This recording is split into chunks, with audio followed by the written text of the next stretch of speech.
Welcome to Athar's Garage. In this video, I'll be doing a build review of the Team Associated B74.2. So let's get started.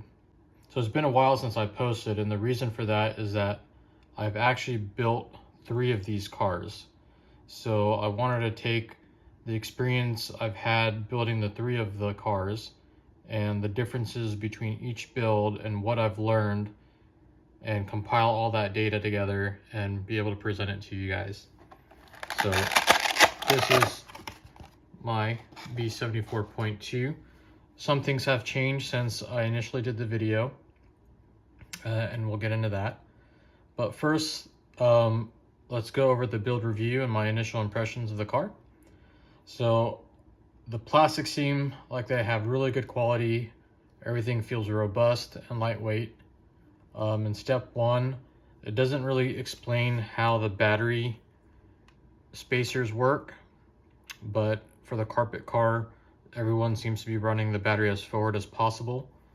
No real issues to report other than that. In the manual, in the instructions, it doesn't tell you to install this particular screw because it's meant for you to install the fan mount. And what we've noticed in all the racers at my local club is that you do need to run a fan. The car does get hot just because it is carrying a lot of weight and you're on the gas a lot. It's very fun. All right, so bag 2, the front arms needed to be reamed, and that was the case in all 3 builds that I've done. The hinge pins were really tight in both arms. So there's 1mm shims that are installed back here. Those are too thick, and they're causing the arm to bind. So I had to take 0.1mm off, sanding it down until I found that there was no binding. The rear arms didn't need to be reamed, but the 2mm shims that are in front of the arm, those had to be sanded down in the same manner. I took 0.1mm off until there was a small amount of play front to back, and the arms moved freely without any binding. So all the arms in the front and all 3 kits needed to be reamed. In bag 4,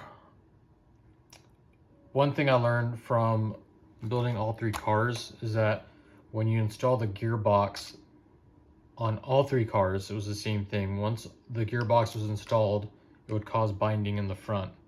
So I would hold off on sanding and making sure everything is free until you install the gearbox, because you'll end up having to do it over and over again. So make sure you ream, and then once you install the gearbox, go back and start sanding down the shims 0.1mm until you can get the arms to be free and no binding. Each car was different when I had to shim the diff cups. On my car, I'm only running 1 shim on the gearbox side. On one of the other cars, I ran 1 shim on either side. And on the 3rd car, I ran no shims at all. On the rear, I had to redo the rear gearbox after installing it on the chassis, just because there was some binding within the gearbox. So yes, you install the shims, install it, check it, make sure once all the screws are installed in the gearbox on the chassis that everything is moving nice and free. So definitely do that.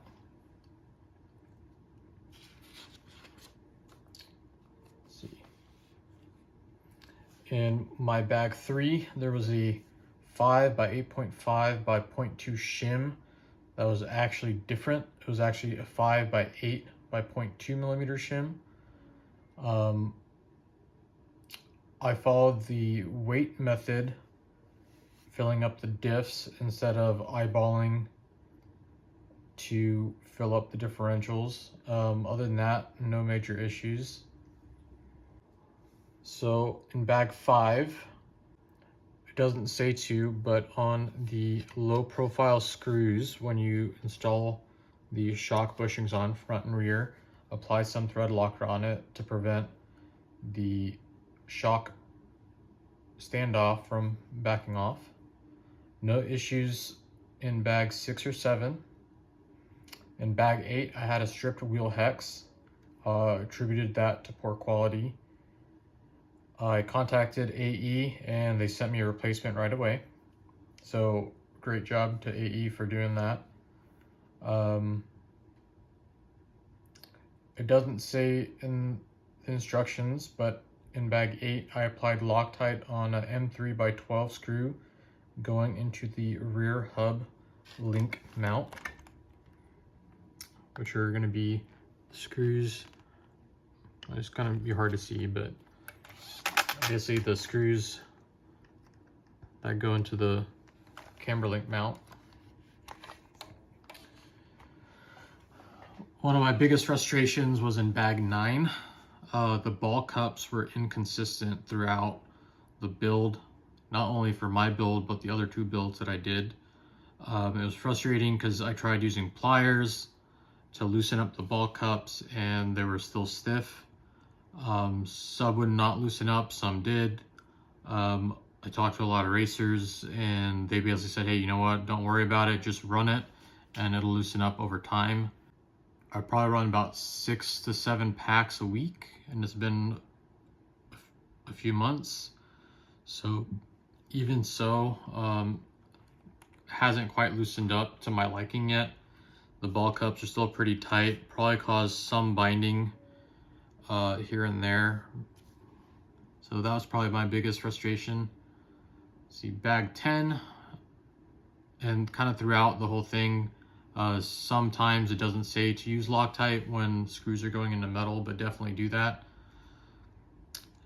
Bag 11, no issues. Bag 12, no issues. I would just recommend being patient when you make the sway bar end links to make sure that you get the angles correct and the gap correct, so that way they're the proper length. Bag 13, I didn't have any issues. It didn't say to use Loctite when going into metal in all of the steps, so make sure you do that. You can use the kit servo horn. Unfortunately, the AE horn that is supposed to fit, that is specific to the B74, didn't quite have the shape, and it doesn't quite fit right. So I ended up using the ProTech RC one with a spacer to get it right, and then I had this one that I got off of Amazon with another servo that I'm trying out to see if I like it better. I think the ProTech one had a little bit of play in it, so this one seems to be a little bit tighter and better on the servo itself. So my driving impressions and my impressions so far of the car itself. I've ran quite a few packs through it. Like I said, I think after my first race day, it says to take the slipper apart, wipe down the pads and the surfaces for the slipper clutch, and then reinstall it. I did that. Everything's running fine. I ran the kit setup when we were running on gray carpet, and it did great. It was able to rotate and had great drivability. And then we just upgraded the carpet at the facility I race at, and we're using CRC V2 black carpet, and there's just so much grip, and I'm having trouble with the car's setup to get the car to rotate. I'm not running super aggressive tires like a lot of people. I'm running J-Concept Swaggers in the front and J-Concept's pin swags in the rear. I've already ran through a set of Swaggers in the front with the same set of rears. So the rears don't really have a lot of grip. I've raised the inner links both in the front and in the rear to allow the car to roll and generate grip. I feel like at the current way the car is set up, it's pretty good. Has a lot of on power steering, has a lot of traction. I haven't traction rolled the car. I think a lot of that is due to the fact that the setup of the car and just not having super aggressive tires is helping that out for me. So there are some issues with the car, not necessarily my car, but I've seen issues on other people's cars. One of the things that has happened to a fellow racer is that the flanged bearing that's installed in the pinion for the rear gearbox or the front gearbox, there's flanged bearings in both. One of them had C's on a fellow racer's, and it melted the insert for the pinion gear. So service your bearings, check your bearings, kind of like what I did in my build video.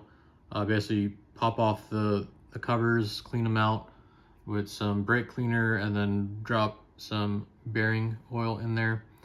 And I would probably do that, you know, every 30 packs or so, just to keep your bearings fresh and nice.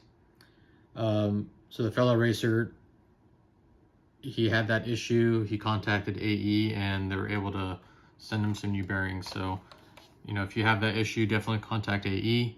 But you can prevent that, not in just this car, but all your cars, by just servicing your bearings. So overall, I love the car. The 13mm shocks are amazing. You know, I have a B6.3 with the 12mm shocks, and they're great.